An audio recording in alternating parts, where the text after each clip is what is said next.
Fox 35 and the Orlando Sentinel. This is Orlando News Now. Send it back to Charles now because it looks like some new tech jobs could be coming to Central Florida, and we like that because usually tech jobs pay pretty well. Yeah, it sounds like these probably will. There's been a lot of changes to the space industry as a whole over the years, and this looks like it might be maybe the beginning of a new era going on. Paul Brinkman, who is our senior business reporter, joins me to talk about it. So you learned that there's a satellite company that's hiring engineers that's coming to Melbourne. Right. So that's the new information we picked up yesterday. This company called OneWeb, which is creating a lot of excitement because they're going to basically revolutionize internet access throughout the world with a new network of satellites.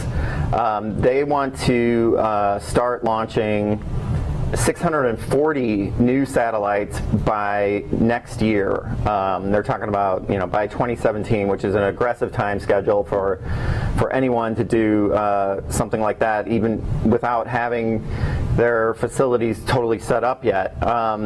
So there's been the CEO of this company told the Wall Street Journal a few months back that they were looking at Florida.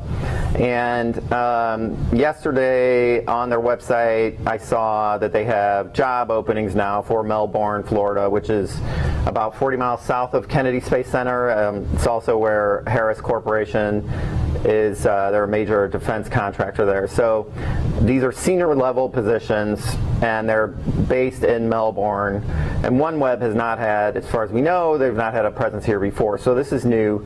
At the same time, there is a code name project that's been working through the channels of Space Florida, the economic development group out there, and they are there's some similarities possibly between that codename project and OneWeb. Space Florida is also building a new facility out there that some people believe might be for OneWeb. Well, there's a lot going on. Some of it, as you say, apparently top secret. But maybe let's review some of those points that you touched on. This global satellite network, that sounds pretty crazy. That idea of essentially of covering the globe and these satellites to improve internet access and speeds. Yeah, that's right.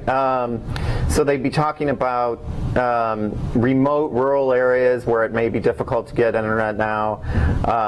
On the airplane, we've all been hearing that, eventually we'll have better internet access on the plane so we can use, so we can do work and get emails and stuff while we're flying. This would be a step in that direction. You would have stronger signals throughout the globe with this new network. Boats, ships at sea as well. Right. You mentioned as some people who could benefit from it. You said 640 satellites, and from what I understand, these are micro satellites, which aren't micro like this big. Micro compared to a normal size satellite. Right. So apparently they may be about the size of a refrigerator. That's what I've read in some of the publications about this already. And they're thinking that rather than sending just one satellite up at a time, which is kind of what they do now, that they might actually be able to put 2 or 3 on a rocket, or several of them anyway. Okay, but still, it's going to be quite a number of launches needed to get all these satellites. So this company, OneWeb, has also had to obviously acquire the rockets to pull this off. Yeah, they've lined up. First of all, they have a joint venture with Airbus, which is to fund this project.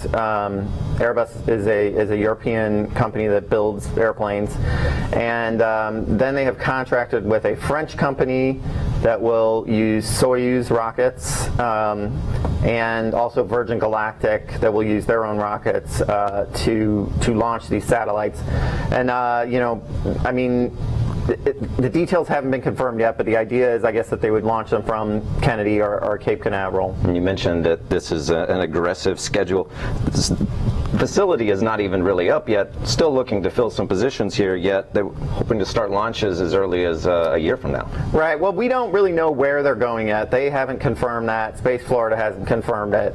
We do know that Space Florida is building a new spacecraft integration facility, and they are about to let the contract on that. A contractor named Hensel Phelps is in final negotiation to build that facility.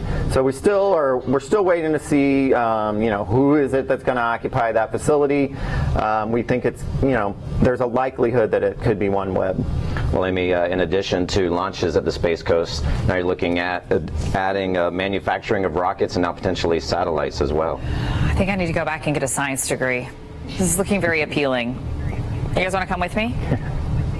I don't know that I'd be capable of pulling that off, actually, but I encourage you to do so. Hey, we can help each other. We could study together. We'd be like a little team. They are definitely better paying jobs than journalism. than the average. Yeah.